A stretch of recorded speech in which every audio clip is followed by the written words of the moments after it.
grandson, as they call me out here. Now, before we do this, safety rules. Okay, first one, keep all body parts inside the blue rails. We're very close to some walls here on some of the boats, okay? And don't stand up whatever you do. We have these very low bridges here that arch over, and you can see anybody hit their head. And also, no smoking. I'm sitting on natural compressed gas back here. And I don't feel like taking off like a rocket ship in outer space.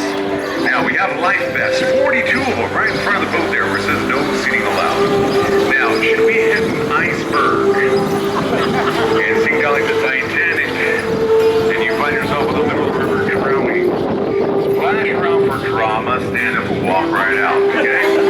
Most rivers only 3 to 4 feet, just enough to irritate you, get your cell phone away.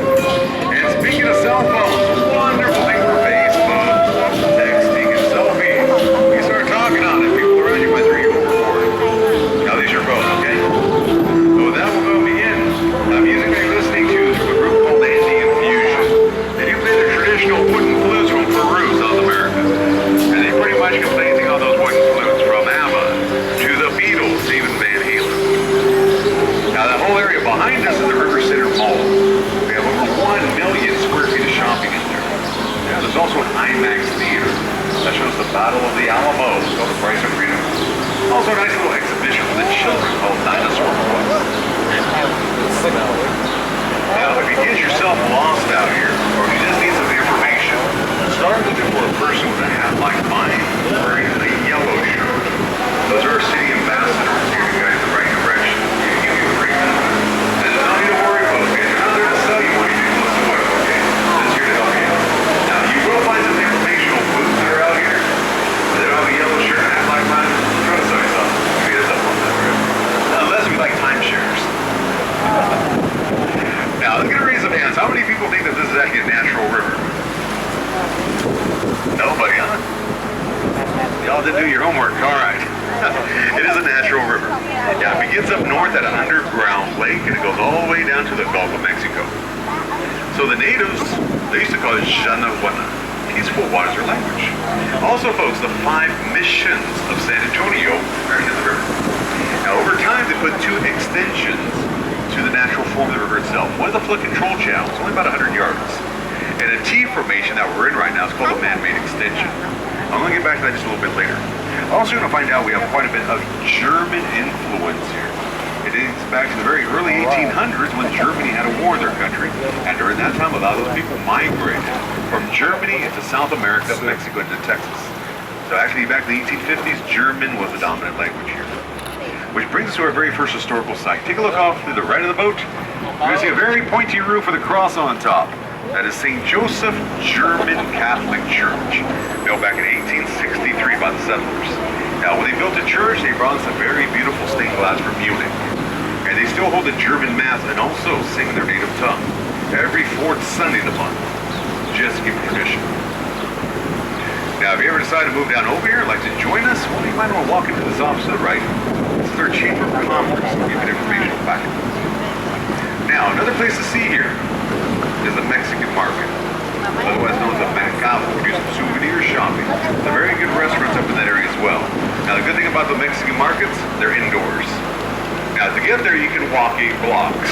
Yeah, this heat, okay, the best way of getting there, go up here to Alamo Street and hop on board the Via Trolley. It only going to cost you $1.20. That's how cheap it is. It's a red route that gets you right over there. This is also going to save you money on parking. Above one parking lot, you'll have to pay those things. Now, from that bridge directly ahead of us to this whole section behind us is called the man-made extension. It's the artificial portion of the river that's waiting for the World's Fair 60 years. So this whole area behind us has a cement bottom. Now, this area that we're entering right now is called Top of the Horseshoe. Okay, this is actually the natural bend of the river here with a muddy bottom. And I know that by personal experience. And no, it wasn't after the margaritas. Yeah, we had a very lovely lady that lost her walker inside the river. Now, she couldn't function without it for a little thing. So off goes my hat, off goes the shoes, that's for me. Now, the truth of the matter, this happened in August, midday. Our excuse is it's very hot out there. Now, we do have 3 locations we can view the boats where one we view is called Clearwater. This one here is called Astoria. Say hello, Nikita. Hello, Nikita. Yeah, you can notice notice we do have the same type of uniform, even the same type of boat. But she does actually a very different tour. This is actually the stationary tour where they sit there for 30 minutes, watch the boats go by.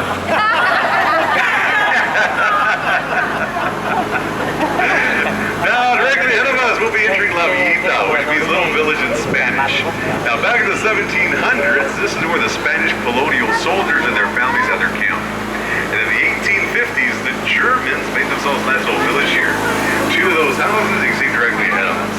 Today we use it as a Little Rhine Steakhouse restaurant and the Big Tree restaurant. There is much more historical homes back there. Today we use them as boutiques and eateries. And the entrance is right in front of us. Just follow the stairs all the way up, which actually brings us into the Arneson River Theater. Now, this area look familiar to you? Well, it's actually the movie Miss Congeniality. Now, this is where they filmed the swimsuit competition. And off to the right, you're going to see 5 bells. They do represent the 5 missions of San Antonio. Now, the middle bell has an inscription of Robert Heckman. He's the architect and designer of the Riverwalk. Okay, I'm going to get back to this history just a little bit later. But folks, we're about to go underneath Rosita's Bridge, named after Rosita Fernandez. She used to perform back on this stage for 26 years. Yeah, she was also featured in the movie The Alamo with John Wayne. You know the better one? And off to the right, the Briscoe Western Art Museum. This is where we have Santa and the Sword, and Pancho Villa's satellite display. Now, throughout the Riverwalk, we see quite a bit of waterfalls and fountains. Okay, they're not there just to look pretty. They're actually functional. It aerates the water for the fishes. Now, we have quite a bit of tilapia, designated sunfish here, that some of our wildlife dependent on. And other wildlife you're going to see out here, well, we have ducks, and egrets, and ducks, turtles, ducks, possums, ducks, raccoons, ducks, Mexican free-tailed bats, ducks, snakes, ducks. I mean, we have ducks. Yeah, they do very well since people tend to be out here. Now, don't get me wrong, folks. Us boat captains, we love the ducks. With a good old orange sauce on top, potatoes on the side. Oh, absolutely delicious. And off to the front right, Marriage Island. See where that little sculpture's at? Now, what kind of makes it unique is that the root system of the cypress tree forms Marriage Island. Really neat. Now, the middle sculpture that you see there, that's very important to us. Okay, that's called Father Mazané's Table. That's there to celebrate the very first Catholic Mass on the river. A very long time ago. That was back on June 13th, 1691. That was a feast day at San Antonio. So the Spanish settlers, the French pre-Celts with them by the Mazané, well, they christened the river the San Antonio River. Later on, the city adopted its name back in 1718. Nice little village right there. Now we're passing through the old Milton Crossing. Now back in the 1800s, wagons used to pass through this portion of the river. Extremely shallow and hard pad. So the settlers used to come right through here with their wagons and grain off of the Nat Lewis Mill. Now Teddy Roosevelt and his Rough Riders used to pass through this area quite often. Now take a look directly in front of the boat. You're going to notice a red dome building with a green roof. Yeah, that's my brother-in-law's vacation home. Pretty snazzy, huh? Yeah, it's otherwise known as the Bexar County Courthouse. Built back in 1896. It's called the Big Brick. It's made out of red granite sandstone. It is the oldest, largest, still operational courthouse here in Texas. Now, for one of our famous buildings, to the left, this is the only octagon-shaped high-rise in the United States, called Tower Luck, opened up back in 1929. 404 feet tall, which actually makes it 30 stories high. Now, it's built in a neo-Gothic architectural design. Now, take a look on the very first floor. See those ugly-looking faces that are just staring at us? Anybody know what they're called? Gargoyles. Oh, pretty close. Over here in Texas, we call them politicians. No, they're actually called grotesque faces. They do look like gargoyles. These have more of a human form to them. Now, gargoyles, those are actually rain spouts, have more of the beastly-looking face. We do have one on the building, very tall, way up there. Now, how many folks remember that movie Ghostbusters? Remember? Yeah, remember the building in the movie? We'll take a closer look. Is this structure right here? Unfortunately, that's not it. It does kind of look like it, though. And amongst all these older buildings I'm showing you, we do have a modern one. To the right. Now, this used to be the public library from 1968 to 1998. Well, today it's used as an international center, otherwise known as NAFTA. On the very first floor, there's a really good restaurant there called Vigas on the Bank. That's where they filmed Top Chef here in San Antonio. Yeah, if you like that series. All right, folks, got your cameras on the ready? Okay, take a look directly behind the boat. There you go. Take yourself a wonderful picture. Oh, wow. of your boat captain. Yeah. The Tower of Life right behind. Now this is what makes this building unique, one of my favorites. Take a look at the base of it. See how the bottom is pointed right out? Everybody got that? Now what I want you to do, put it all together.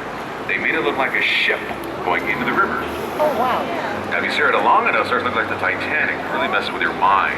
You start hearing foghorns. Amazing. Now folks, we're actually right on top of a floodgate. Take a look where I'm pointing to. See these shiny markings? Yeah, floodgate. It operates just like a drawbridge.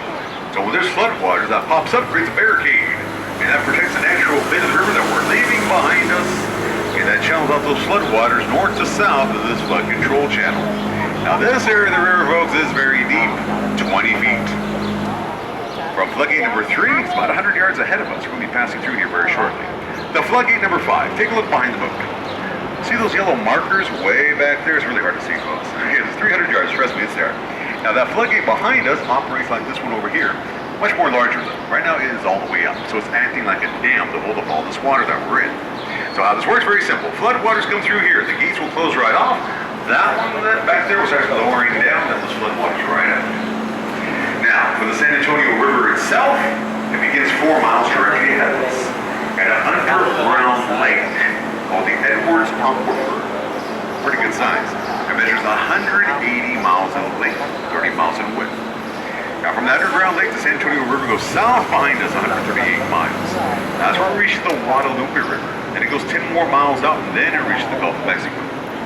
Now for this flood control channel that we're in, this was actually built in the mid-1920s. Reason being is, 1921, we had a major flood out here that has totally devastated San Antonio. So afterwards, the Army Corps of Engineers dug this small area out to bypass that natural bit of the river in shape of a horseshoe. Now, what the city wanted to do originally is actually take the dirt from this area and fill in the rest of the horseshoe portion of the river. Build right over, straighten the whole thing out. But we had 2 lovely ladies that put a stop to that, thank goodness. Their names were Emma Edwards and Rena Maverick Green. And they co-founded the San Antonio Conservation Society, and they ended up protecting the natural bit of the river. And then shortly thereafter, a 27-year-old architect and designer by the name of Robert Hugman submitted the architectural plans for the Riverwalk. Now, the city adopted his plans during this time, but they couldn't get started. Bad timing. Which of the Great Depression, no money. So they actually ended up finishing up the project back in 1941. So Robert Hugman, well, he's considered the father of the Riverwalk. He designed what you see here today. He got his idea by traveling to Venice, Italy. So now we have our version of it here. Now, take a look off to the left of the boat, straight up the stairs. You're going to see one of the oldest cathedrals in the United States. Built back in 1731. The San Fernando Cathedral. This is where we have the remains of the heroes of the Alamo. Now, their ashes are in there. It's open to the public, get a chance, pay your respects. Now, folks, something to remember. Every Tuesday, Friday, Saturday, and Sunday, there's a light show in the cathedral. There's 2 projectors that gets a very artistic and beautiful story. Music in the background. One of the highlights here. Now, for the rest of the Riverwalk, it goes up north 2.5 miles to the Pearls. You get a chance, folks, walk up there. You don't feel like walking, we do have the Rio taxi boats that can take you there. I'll get back to those services just a little bit later. Now, directly ahead of us, a 400-year-old tree called the Twin Cypress. It does have another name, the Sniper Tree. Now, back in the days of the Battle of the Alamo, there was actually a Mexican sniper that was up there, blinking off Texans as they came to the water's edge. Now, don't worry, folks, we got that guy a long time ago with a slingshot. All right, folks, we're going to be passing through another floodgate. This is number 3. It corresponds with the other one that we just went through, but this one shuts down very differently. It closes like a guillotine, and the door directly overhead weighs 3 tons. That's where we're going nice and slow for the whole dramatic effect. Is it working?